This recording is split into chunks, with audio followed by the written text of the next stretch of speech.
God. No worries. Got another book? No worries.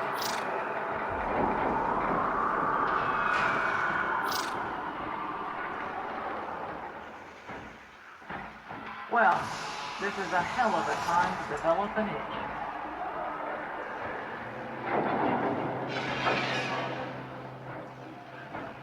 I'm so bored.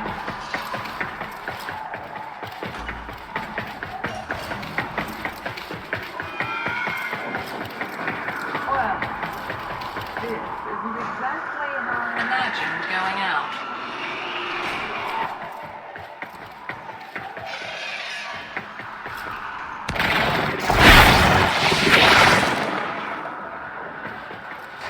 Well, I've been left hanging before. But this is ridiculous.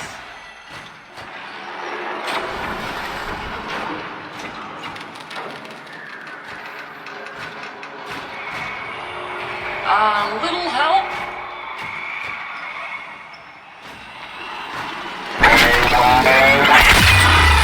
I need literally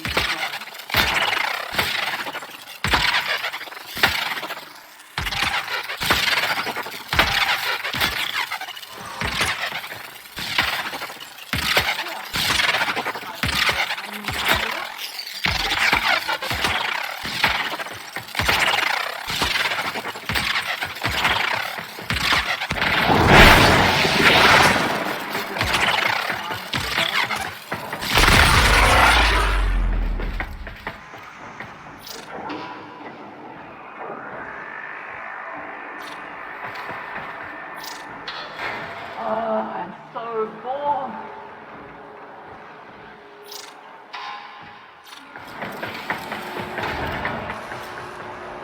Wow. Here's hoping one of Ticker's angels can't arrive this way. Or I am gone.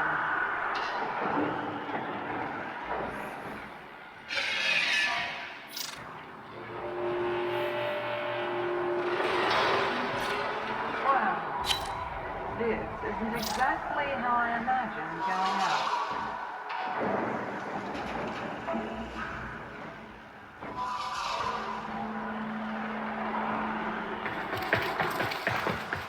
A little help?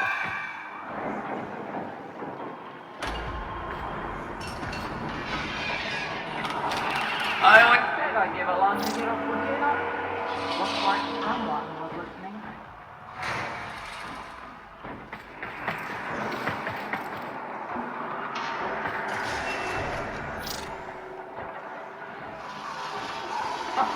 Easy repayments, they said.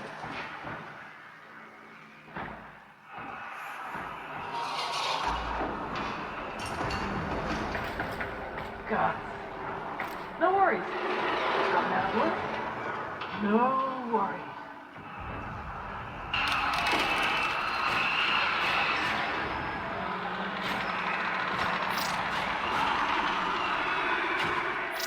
Let's be jovial, fill our glasses. Madness 'tis for us to think how the world is ruled by asses. Death could drive a saint to drink. Hey ho, naughty naughty ho. Hey ho, naughty naughty ho. Hey!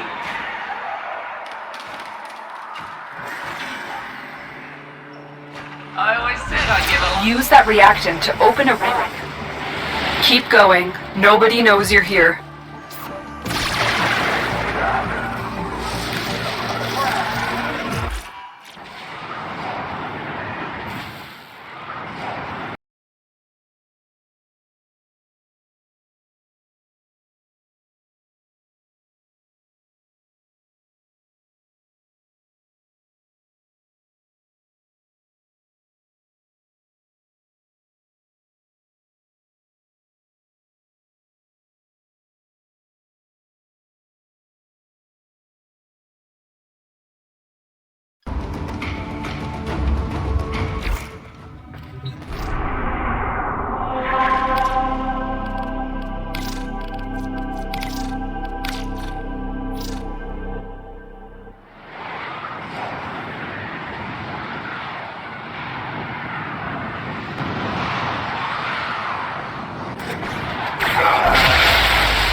You found a thing. Look out for reactant.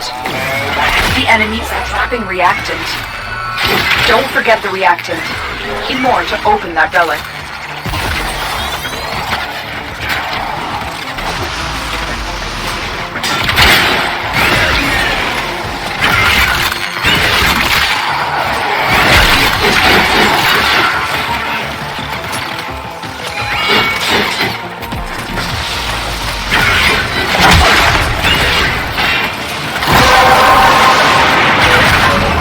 That's it. Open the relic.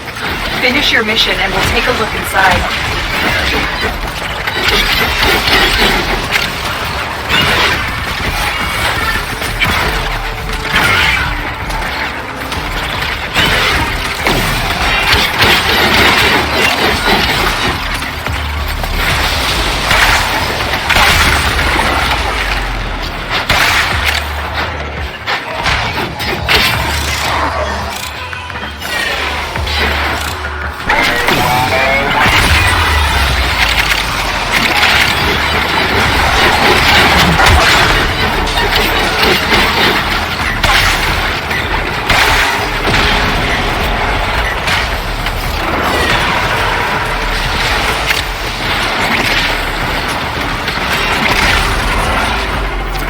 Broken their ranks and they are on the run.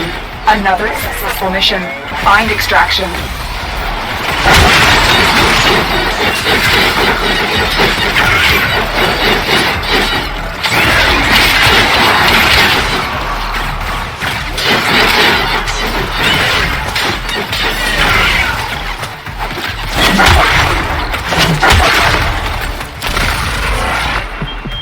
Love folks who love what they do.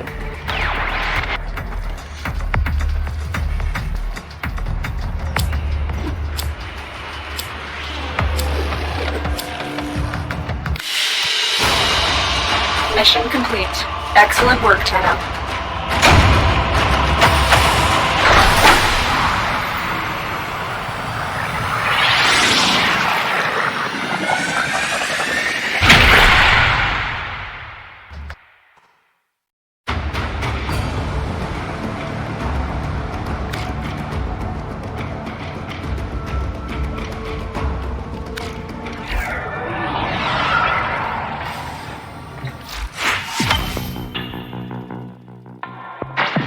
You keep being you, dreamers. Till then.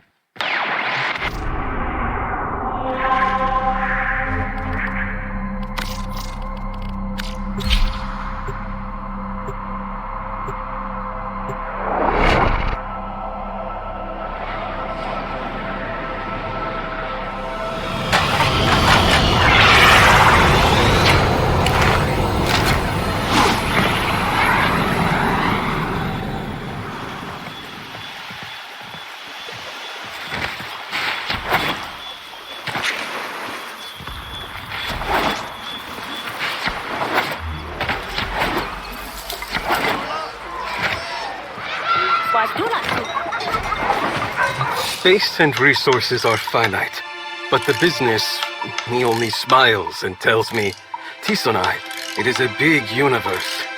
Sigor Sava would have had no time for such nonsense.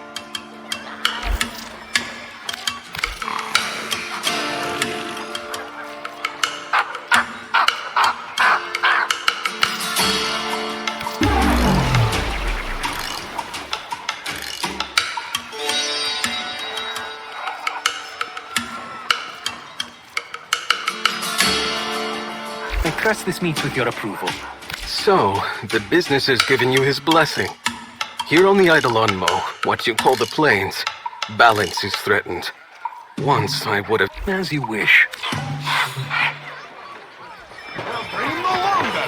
resides in the space between yourself and Hawk, master craftsman, waiting to be born.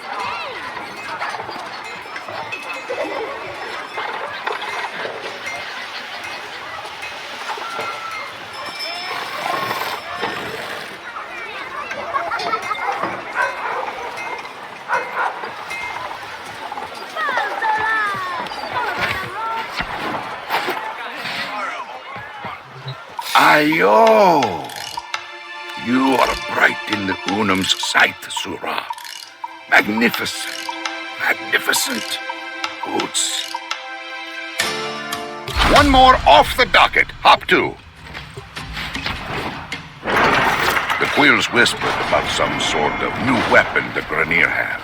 They've deployed in bits and pieces to avoid detection. They want to attack the Unum's tower. And I don't want to find out if that's possible. Understand? Disrupt and destroy anything associated with this weapons project. The Orican Tower is what protects us from Grenier. We can't give them the opportunity to attack it.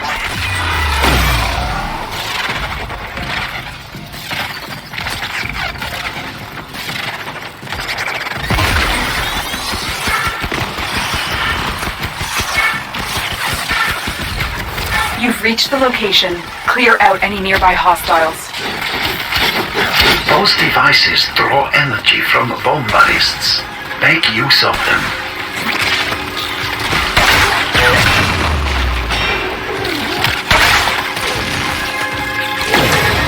The location is ours.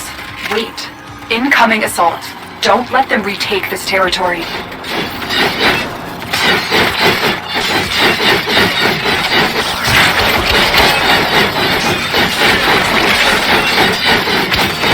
Next, you attempt to take control of it.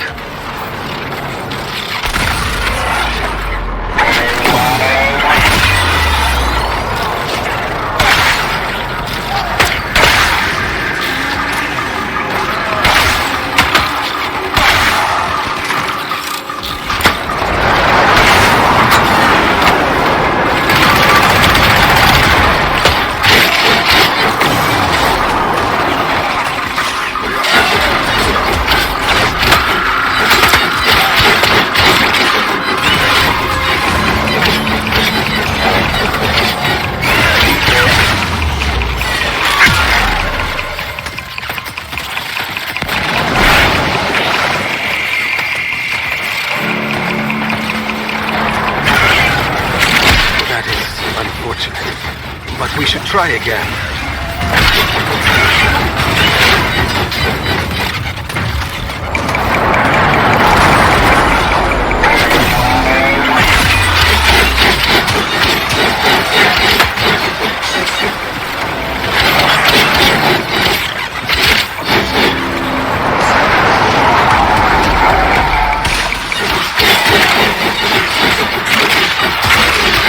And so it goes.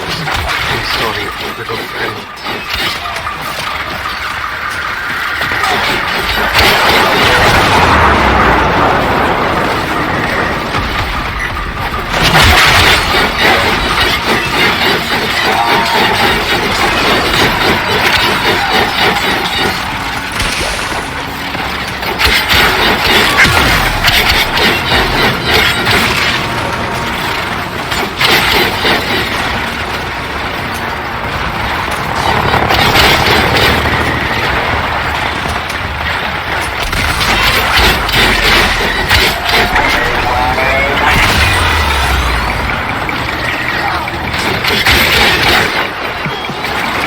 Well. Looks like some serious crud is going down out there. Here's to you, anonymous troublemaker.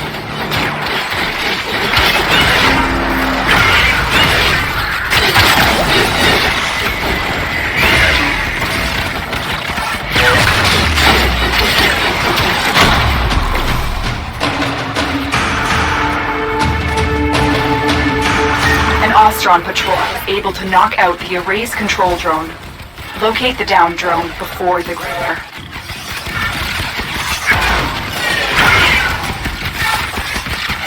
The drone is nearby. Find it and hack it.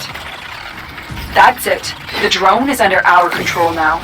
Escort it to the extraction point before the Grineer can destroy it.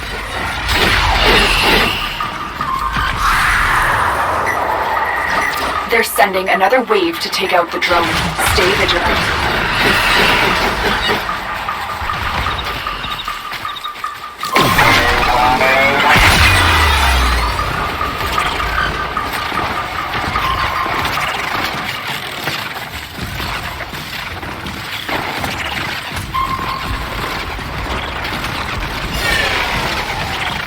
Sometimes we fail, despite our best efforts.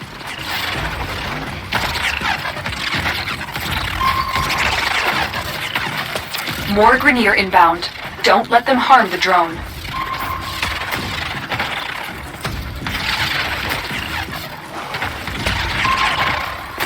That is unfortunate. But we should try again.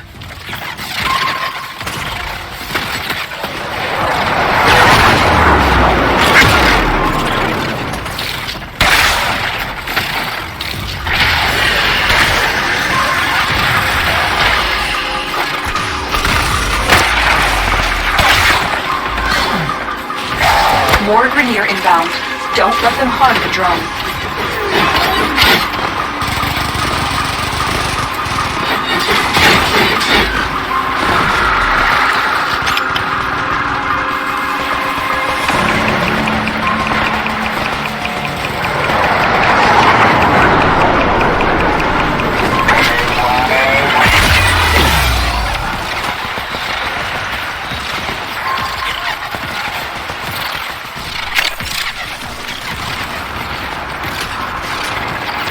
Sending another wave to take out the drone. Stay vigilant.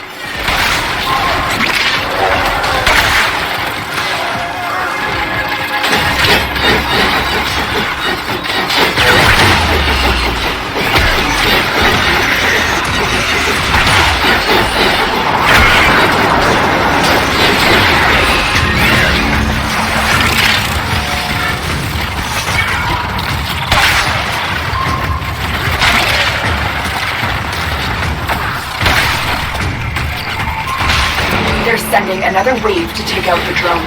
Stay vigilant. That's one piece of the puzzle. Now for the rest.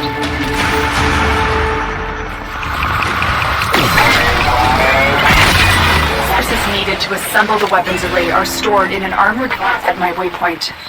Put them to... The vault's armor is too strong for your weapons to penetrate. I will hack it open, but first I need a data map for the cards.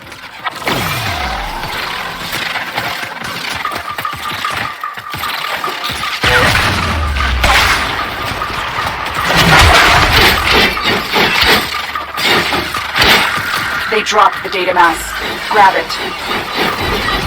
Good. Now insert that data mass into the console.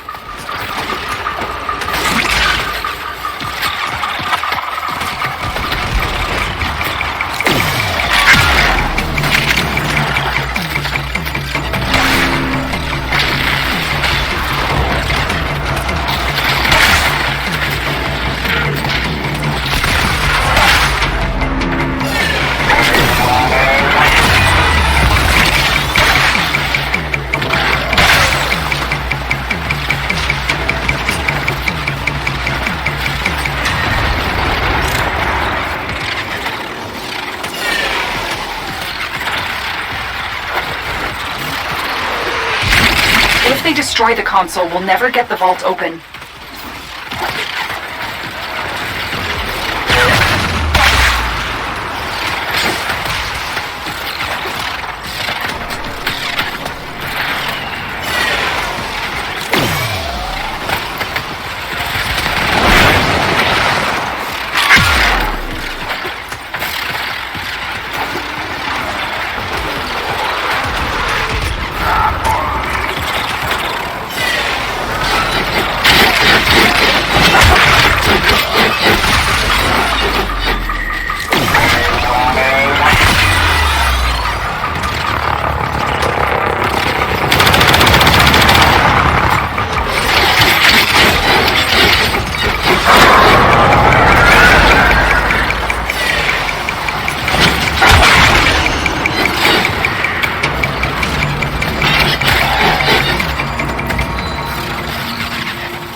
That strike has delayed Grenier operations significantly.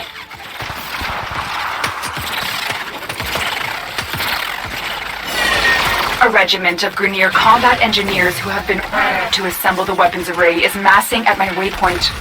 Go there. Target spotted. Strike fast and take out as many as you can.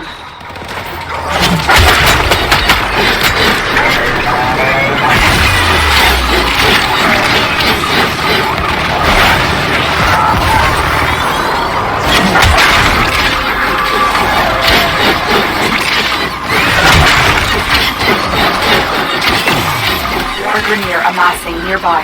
Get over there and take them out.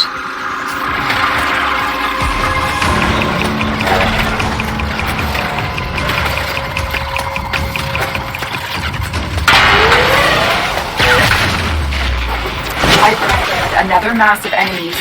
Take the fight to them.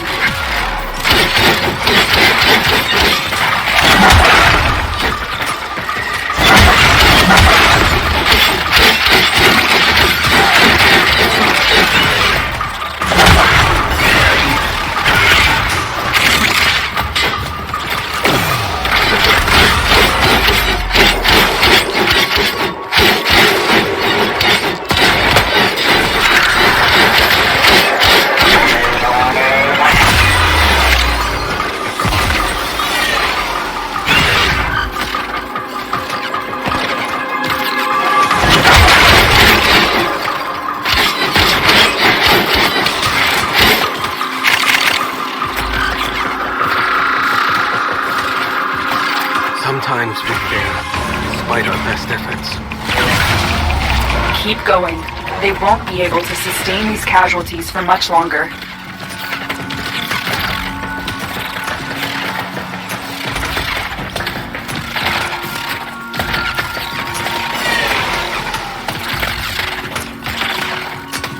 More Grenier amassing nearby. Get over there and take it out.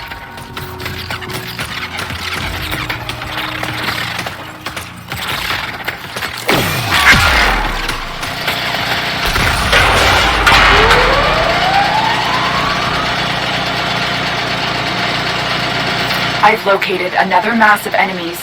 Take the fight to them.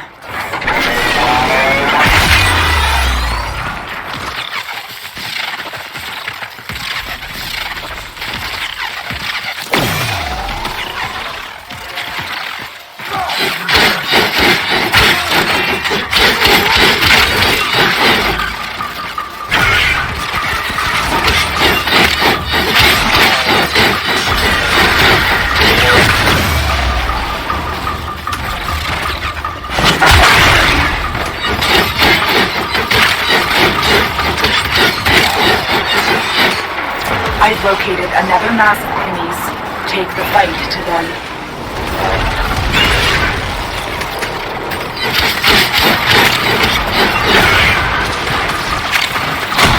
Enough. You've broken this regiment and with it, the Grenier's ability to destroy the array.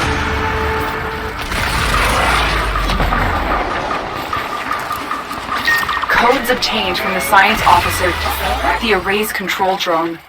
Find it and bring it to me. Among these troops is a resupply beacon. Find it and take it. There's the supply beacon. Grab it so I can call in.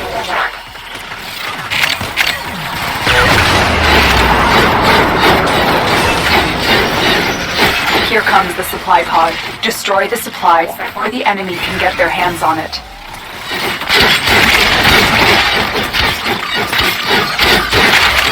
Take that supply beacon and I will call in the drop.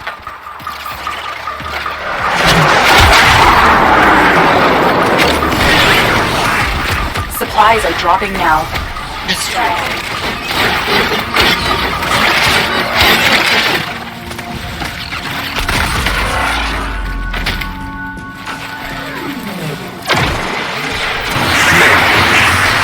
I do love kebabs. I hate what this loathsome virus makes of them. I'll be glad to cure this bow and find them a more suitable home. Take that supply beacon and I will call in the drop. Full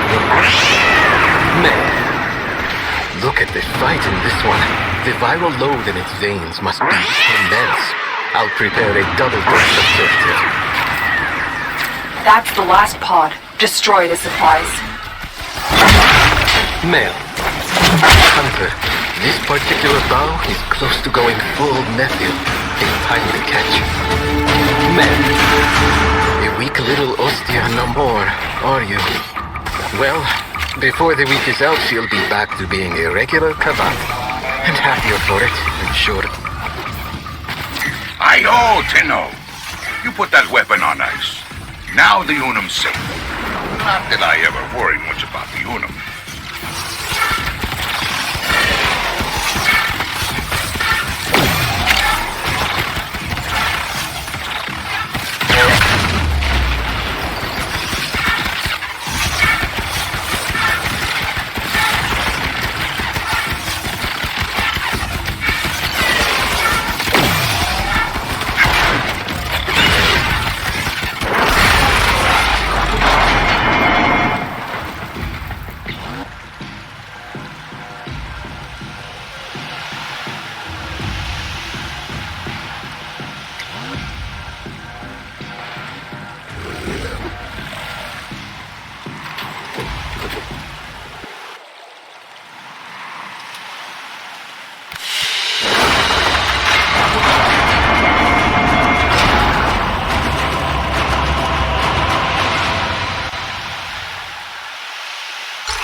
Kanzu's favorite gun. Swazdula! Killer!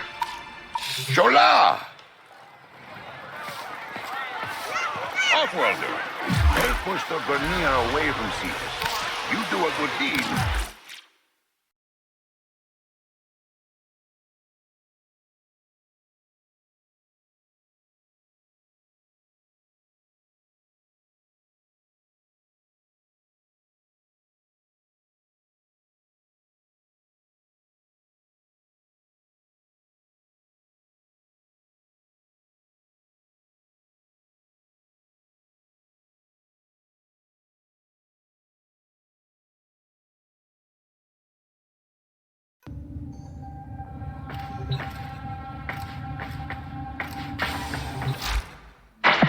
Nora is all about incentivizing.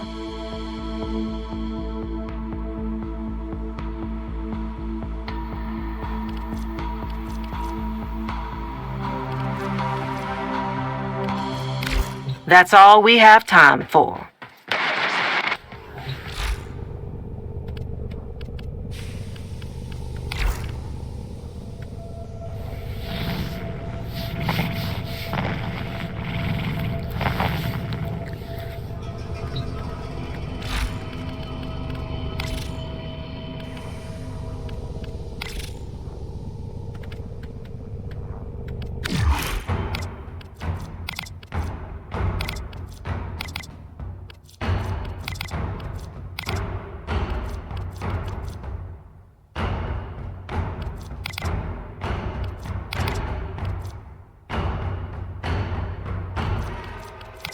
Operator, did you hear that? It said...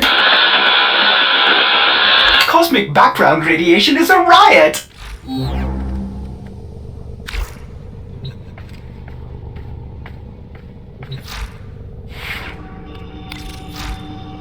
Excellent armaments, Operator. Please return covered in blood. Safe and sound.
Ordis did not think the operator could be more attractive. Wrong again, Ordis.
Meditation.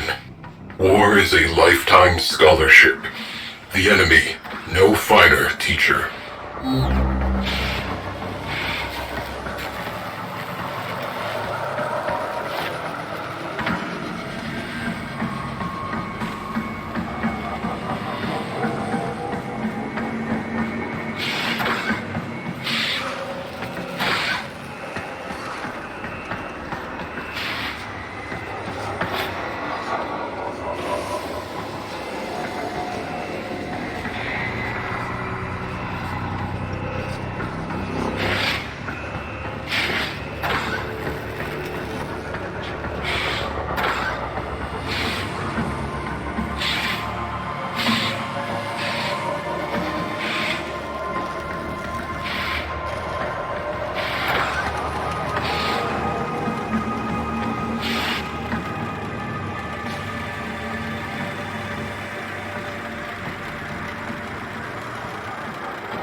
Hey, kiddo.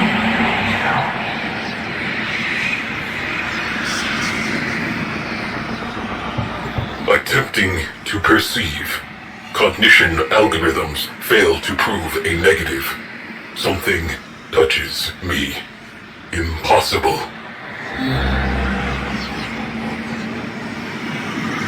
Paradox. You behold an absence. Describe it.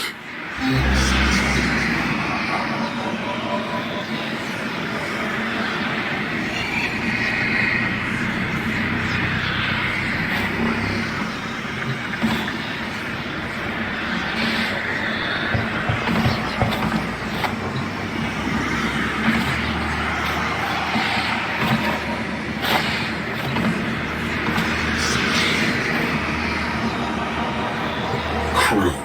A color you have never seen. Imagine it. That is where you are. Attempting to perceive. Cognition algorithms fail to prove a negative. Something touches me. Impossible.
Would you like to hear a story for Nabarus?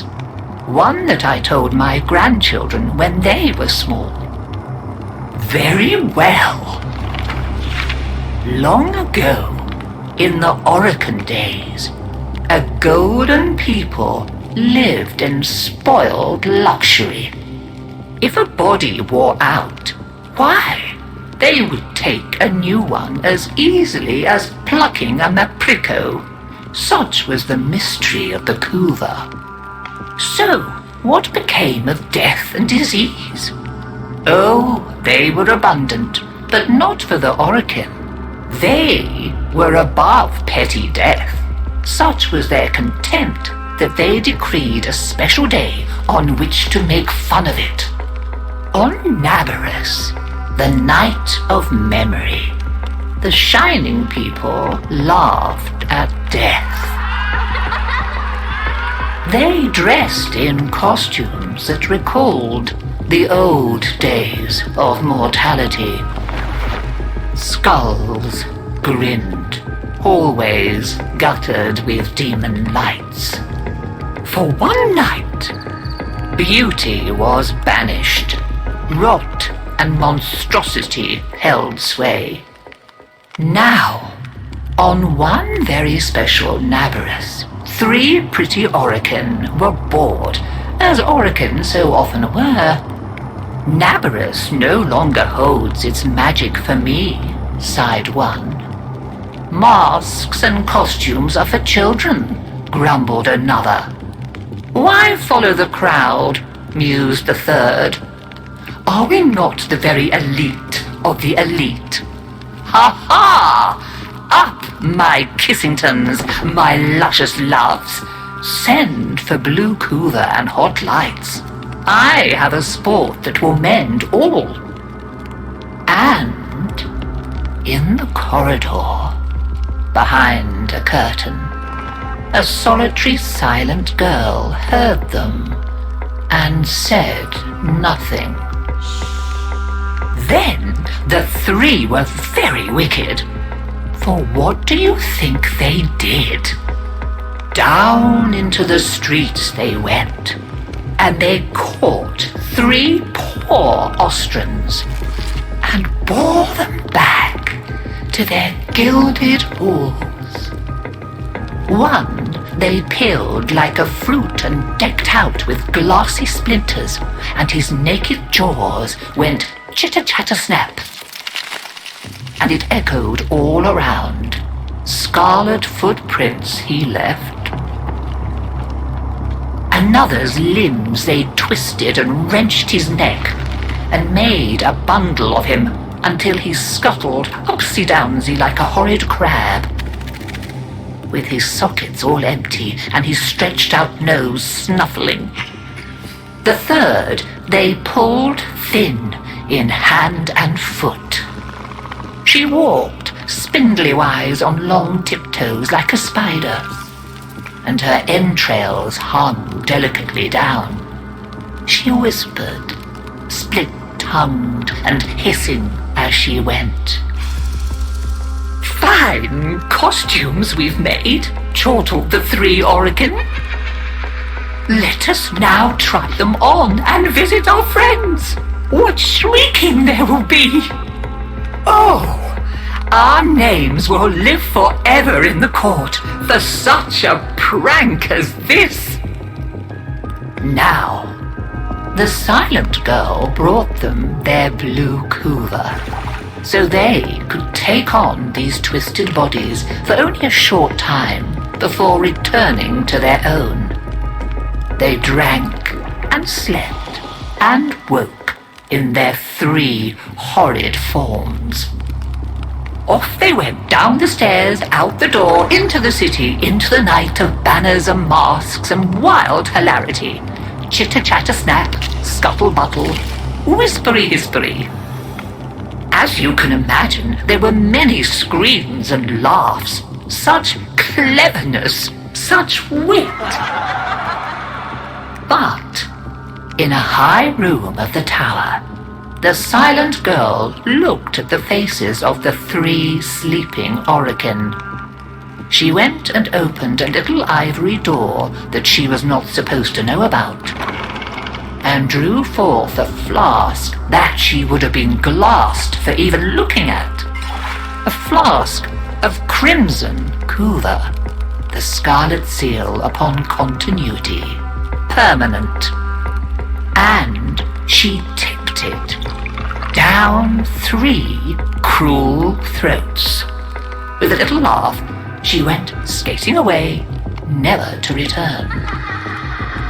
There were many screams that nabarous night, but when the sun came up, none screamed so loud as the 3 who found that they were trapped in the hideous bodies they themselves had fashioned forever and ever.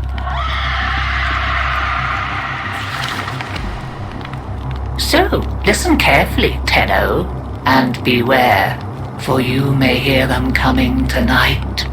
Whispery-hispery on long stalking bones, scuttle-buttle with his eyes all empty, and skinless, dripping-handed, chitter-chatter-snap. Happy Nabarus!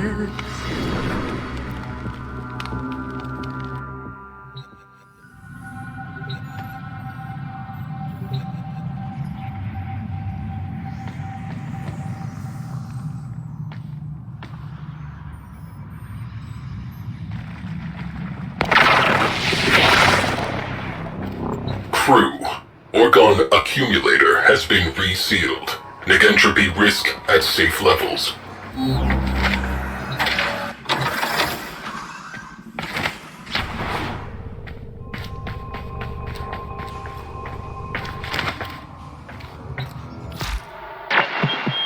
Hey, you know it.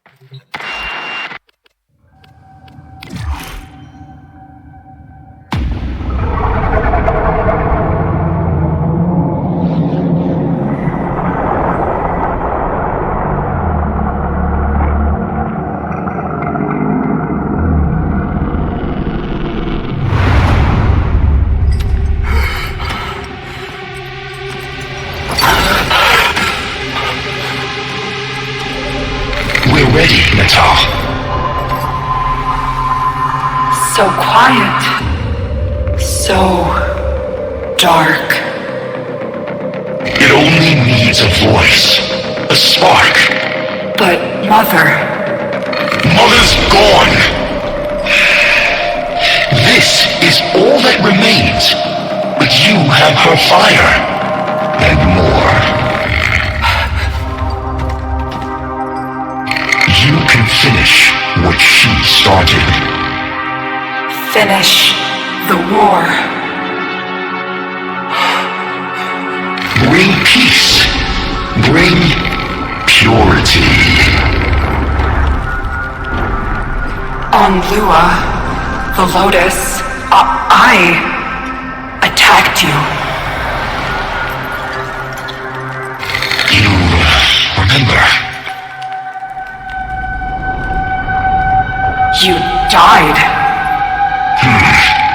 You don't remember everything then. Yes, your aphids wounded me, and our forces were depleting fast. I knew I had failed. Failed you, my sister. Failed our family. I had no choice but to retreat. No. You were destroyed. The Tenno made sure of that. You're still recovering. With all that the Makers did to you, it will take time to heal. He is one of them, isn't he? A Maker.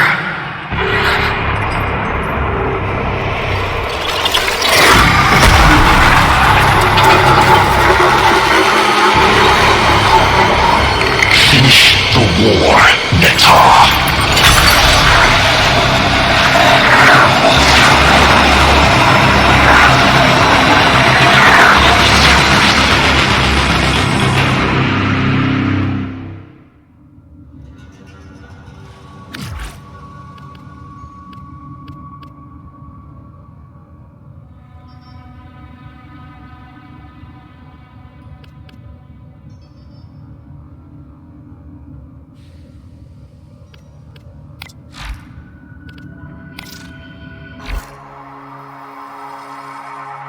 Welcome.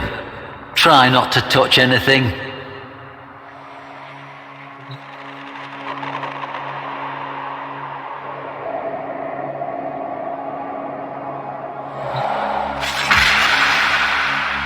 The prison of Dabayoth Kra no longer stands. Both it and the slumped Venusian mountain peak upon which it stood were long ago obliterated. We have only records to tell us what went on there. Yavi was a scrawny, hairless man, scaly with skin disease.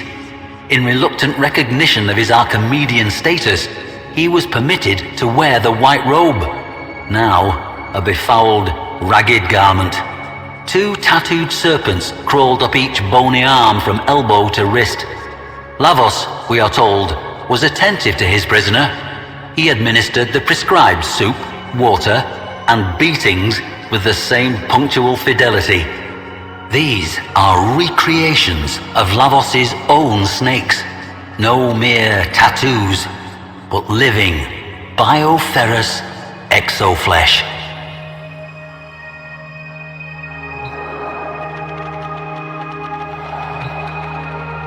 Observers at the prison reported that Yavi was frequently whispering to Lavos. There was some concern among the wardens, but they dismissed the whispers as mere posturing. Yavi's cell walls began to fill up with scrawlings, using blood and filth as ink. At first, these were simple symbols, but as time passed, they became more elaborate. It was as if the Archimedean was turning his cell into a demonic temple, baiting his captors.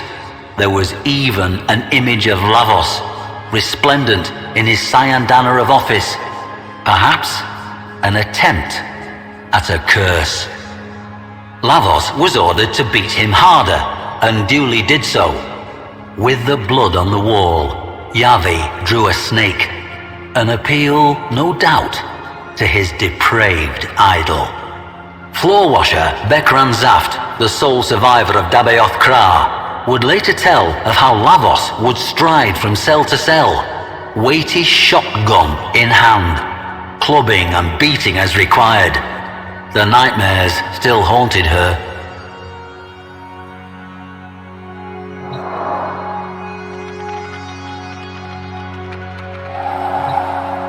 The warden's records reveal an increasing unease with Yavi's bizarre behavior. Regardless of the potential risk, they determined that he should be executed. After a fashion, they would use cellular reversal. Yavi would be reduced to a mere biological pulp with no more sentience than bread mold. But the executioner, no jailer wanted to be the pobber to bell that cavat. So Lavos received this ceremonial helm, along with the power to reconfigure organic matter. He could be their instrument. The walls, floor, and ceiling of the cell were, by now, overwritten with text. Lavos watched over Yavi continually. Bekran Zaft tells us that, curiously, Lavos no longer beat the prisoners in the other cells. Even when the inmates shoved one of their hated fellows into his path, expecting a bloody beatdown, Lavos merely waited for him to get back to his feet before moving on.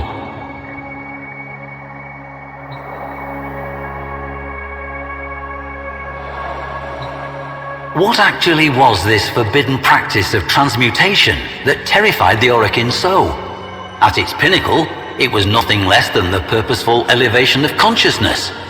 To the Orokin, prisoners of their endless golden dream, the thought that a person could rise above their station was anathema. Transmutation could turn commoners into kings, or riches into garbage.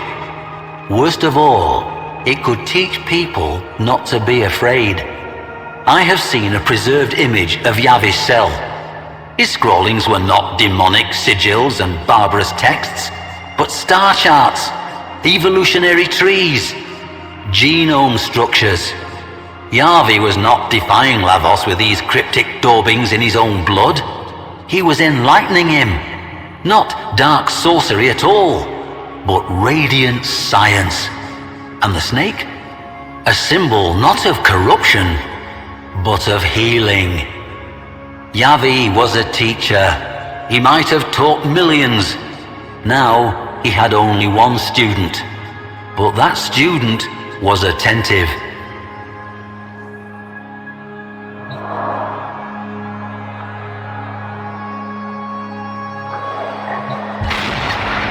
Bekran Zaft says this of Execution Day. The jailers gathered in the auditorium with a slow, funereal tread. Lavos escorted Yavi to the execution dais. He gently raised a hood over Yavi's head, cobra-like. He turned then to face the Orokin warden, shotgun trembling in his mighty hands. The silence, Zaf says, was absolute. But then, from beneath the hood, came a whisper. Yavi had some final words for his student. The Orokin jailer shifted uncomfortably, looked to his functionaries. Would the execution even take place? Lavos gave a stiff bow to Yavi and activated his power. Yavi's skin peeled off in one grisly sloughing. He liquefied into a biological soup. A cheer went up from the assembled jailers. Lavos gathered the remains of Yavi tenderly in his hands. A soft glow emanated from them, as in one horrible moment, Yavi's Orokin oppressors realized what they beheld. And then, panic. Lavos was transmuting the remains. A twining, living snake seethed up Lavos's left arm. Yavi, transformed, and still, after a fashion, alive, just as they had feared. A second snake coiled around his right arm, this one sprouting from Lavos's own flesh. Then, Lavos leapt into the midst of the assembly, hurling vials left and right, bathing the hapless, screaming jailers and functionaries and their warden in icy vitriol. Not one survived. Not for long, anyway. And Bekran Zaft? Lavos bowed to her and moved on.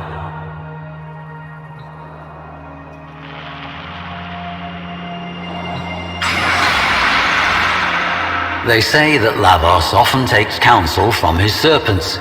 One is his brutal advisor, the other his wise teacher.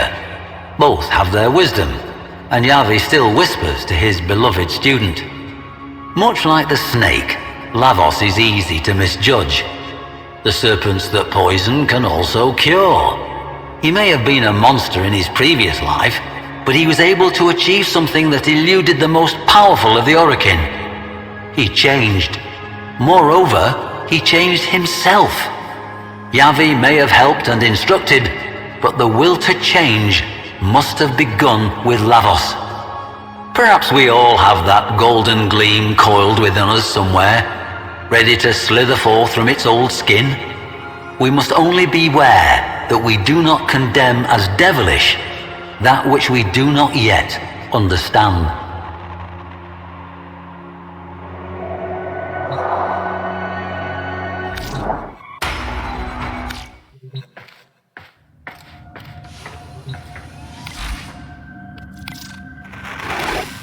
This is what we offer.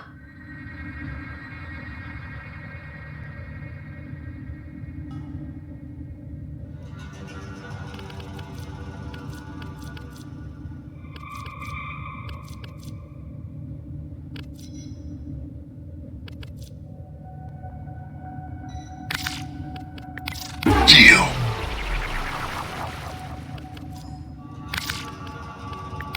You scratch our backs, we'll scratch yours. You have excellent taste. Deal. You scratch our backs, we'll scratch yours.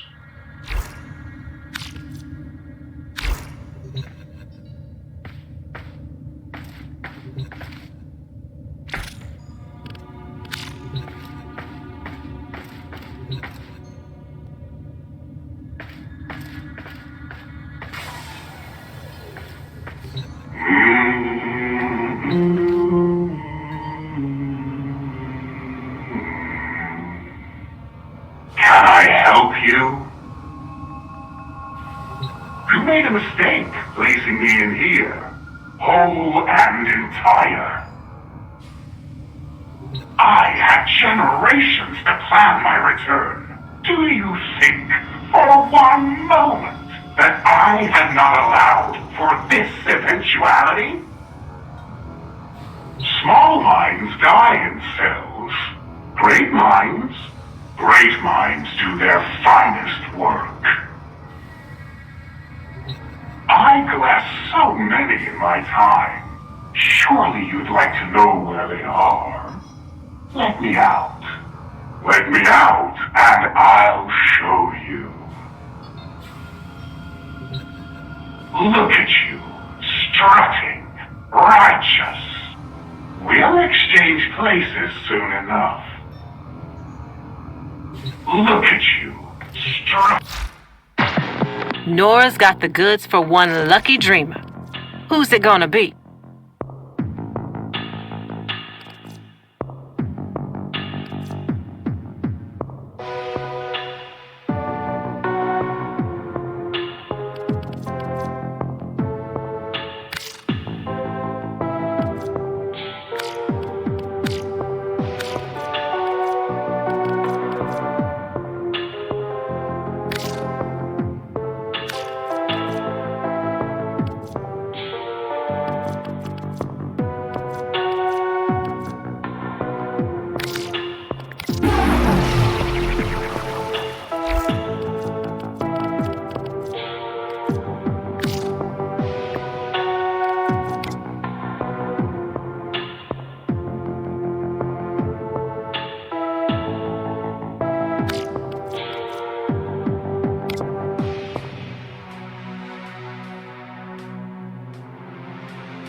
Let's check what's next.